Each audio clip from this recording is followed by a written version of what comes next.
Welcome to the Players Only Halftime Report, presented by American Express. I'm Chris Webber. We got Candace Parker, BD, that's Baron Davis. If you don't know, now you know. And we got Big Shaq. It's time for the American Express teammates. We're going to do this a little bit differently because when we talk about the teammates, we're going to talk about Kawhi and the rest of his team.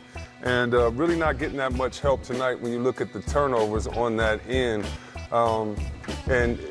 You know, when we look at this, Shaq, do you think that the rest with Kawhi is helping or takes away from some of their chemistry? I mean, they're playing well, but just for tonight, they've been playing great in the Eastern Conference. We know they're ahead of the East, but how do you think that rest is going to play and come into effect when the playoffs start? I think it's going to be an advantage because if you look at the standings, they don't really need this game. Right. They're in second, and Pacers are 5 games behind them. So, you know, you want to play well at home, but this isn't a game that they really need. And, you know, for them, they're good enough to go in the locker room and say, okay, we lost the game, but we lost the game because we had turnovers and we didn't hit a lot of shots. So this isn't a game to, you know, worry about because they might lose to the Houston Rockets. You know, Candace, you just heard the big fella talk about turnovers, and I know you got a package for us and about turnovers. You don't like nasty play. Yeah, I mean, Kyle Lowry has 5 turnovers. As a team, you know, they have 10. And the problem with their turnovers is they're, you know, a lot of them are live ball. I mean, here you have your point guard,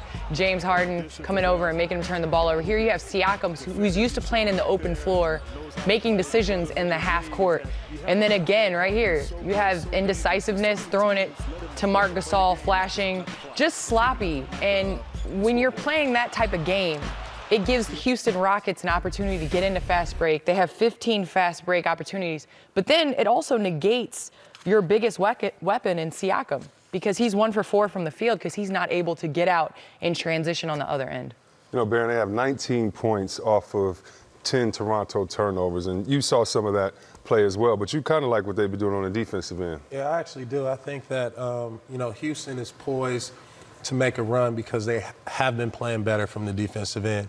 They got some athletic wings, and if you see right here, even James Harden, our candidate from MVP, is playing well defensively and has been playing well, and that's leadership, right? That's somebody who's improving his game. But if you look, they're forcing Toronto into the paint, and jump passing will always result in a turnover, Jeremy Lin, and then that results in a Gerald Green 3. Anytime you drive in the hole and you see bodies, it's difficult. It's difficult to finish. And it was a great play by Gerald Green. Oh, good pass. What do they do again? Oh, another good pass. Another great pass. Uh-oh. Coach's son. No, Austin knocking down threes. They're gelling together right now. Yeah. And I think the challenge for them was always defense. And they're starting to figure out the right combinations. Who are their defenders, the team that can run and play fast breaks. So I like what Houston is doing right now. Yeah, they're on the heels of OKC right now. And when you look, you mentioned it earlier, it starts with their defense and kind of playing together. Now, do you think, are they back into the feeling, Baron, Candace, Shaq, to where you guys kind of believed in them last year? Not that you believed they would win the championship, but you believe that they could do as much as you can. Do you think they're back in that position? Absolutely. You know, you start seeing Chris Paul getting a little bit more and more healthier. I think adding, you know, Fareed, guys like that. You added Austin Rivers. So you added Iman Shumpert. So you got guys that are mobile, right, and athletic enough to defend the Warriors when they come to the Western Conference Finals. Yeah, my only question for them, and we saw it last year in Game 7, if they're not shooting a 3-ball well, what else can they do to help them get a win? Yes, they are playing better defense, but against a team like Golden State, you're going to have to play excellent defense because they have so many weapons. So, you know, if they shoot the ball well, like they've been shooting in the first half, they can go pretty far. But last year, as we saw in the Western Conference Finals, Game 7, they didn't shoot the ball. 27 misses in a row in Game 7, Candace. Maybe just one layup would have helped. I mean, one layup would have helped. But I think the biggest test for them was when everybody was injured. And James Harden put the team on his back and got them from 10th back into contention. Now everybody's getting healthy. You see Eric Gordon feeling good. He had 30 the other night. You see Clint Capella running rim to rim every time. And the type of style they play, where they're moving the ball the way they do, it allows Clint Capella really to get a lot of more offensive rebounds and them a lot more possessions when they are missing threes. Yeah, let's not forget with Kenneth Fareed, he's out tonight with an illness, but a left hip contusion, but let's not forget what he's added to this team. And apricot bees.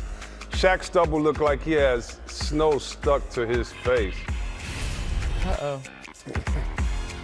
You ain't gonna say nothing, Shaq? Here comes your...